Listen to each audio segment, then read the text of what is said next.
नमस्कार दोस्तों, आप सभी का स्वागत है हमारे चैनल पौराणिक कथा सिंहासन 32 में, जहां हम जानेंगे राजा विक्रमादित्य की एक ऐसी कहानी जो केवल पराक्रम की नहीं बल्कि करुणा, समर्पण और परोपकार की मिसाल है।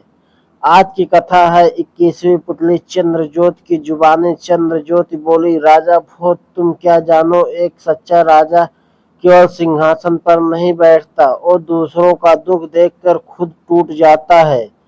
वो यज्ञ छोड़ देता है, जान जोखिम में डालता है और तब जाकर कहलाता है राजा विक्रमादित्य।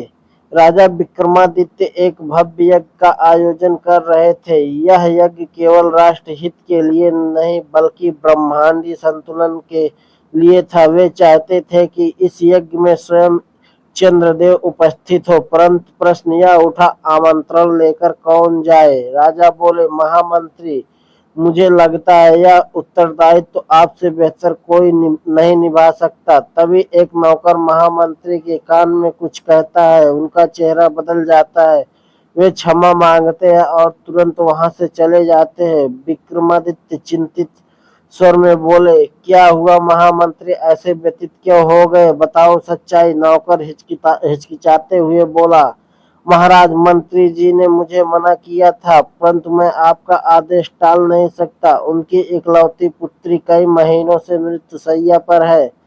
सभी वैद्य हार मान चुके हैं। विक्रमादित्य का हृदय कांप उठा। वो यज्ञ भूल गए और सीधा राजवैद्य को बुलाया। वैद्य बोला, महाराज, एक ही उपाय है, ख्वांग बूटी। यह दुर्लभ औषधि केवल नील रत्नगिरी की अंधी घाटियों में मिलती है, परंतु वहां जाना मृत्यु को बुलावा देना है। विक्रम बोले, अगर एक पुत्री को जीवन देने के लिए मृत्यु से भी लड़ना पड़े तो विक्रम पीछे नहीं हटता।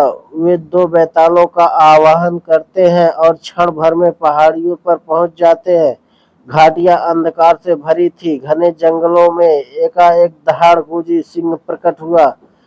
दोनों में युद्ध हुआ। विक्रम घायल हुए लेकिन सिंह को परास्त कर दिया। फिर रास्ते में आए सैकड़ों विषधर सांप। विक्रम ने पत्थरों की वर्षा कर रास्ता साफ किया। अब सामने था एक विशालकाय अजगर।